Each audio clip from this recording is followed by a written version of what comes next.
حضرت انس بن نضر رضی الله تعالی عنہ د شهادت کیسه. حضرت انس بن نضر رضی الله عنه یو صحابي وو چې د بدر په جنگ کې شریک شوی نه وو. هغه ته د دې سیس سخت غم او درد وو. په دې به خپل نفس ملامته کولو چې د اسلام لومړی عظیم الشان جنگ او ته په هغه کې شریک نه شوې. دا یې ارزو وه که چېرته بل جنګ شو نو ارمان به پوره کړم. اتفاقاً د احد جنګ پیښ شو چې په هغې کې دی په لویه بهادرۍ او زړورتیا سره شریک شو.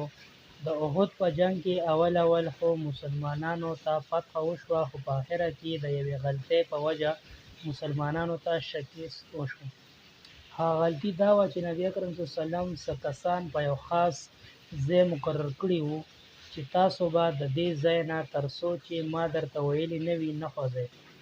چې له دغې طرفه د دښمن د حملې یره وه. هر کله چې مسلمانانو ته په شروع کې فتحه وشوه او کافران یې په تېښته ولیدل، نو دوی خپل ځای په دې خیال پرېښود چې اوس جنګ ختم شو، تښتېدونکو کافرانو پسې تلل پکار دي چې د غنیمت مال حاصل کړی شي.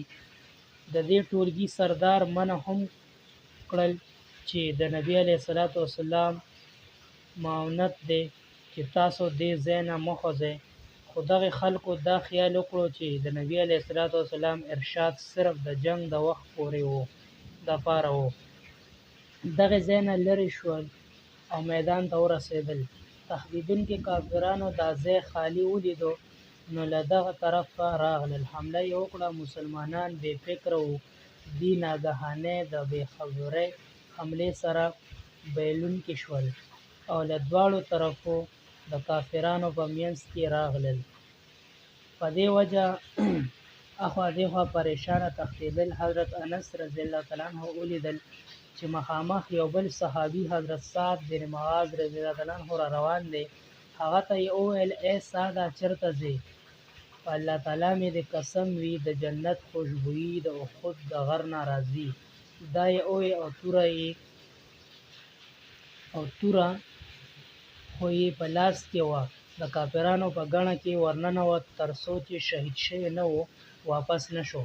د شهادت نه پس د هغه بدن وکتلی شو نو غلبیل شوی و. د 80 نه زیات زخمونه د غشي او د تورې یې په بدن باندې وو.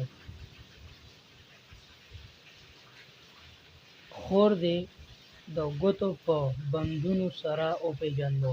پیدا کې لیکي: کوم خلک چې په اخلاص او رښتوني طلب سره د الله تعالی په کار کې ولګي، هغې ته په دنیا کې د جنت مزه راځي. دې حضرت انس رضی الله تعالی عنه په ژوندانه د جنت خوشبو بویوله. که چېرې اخلاص په سړي کې راشي نو په دنیا کې ورته د جنت مزې راځي. ما د یو معتبر سړي نه چې د حضرت مولانا شاه عبدالرحیم صاحب پورې رحمت الله علیه مخلص خادم و، د حضرت مقوله یعنی وینا اورېدلې ده چې د جنت مزه راځي. په فضایل رمضان کې مې دا کیسه لیکلې ده.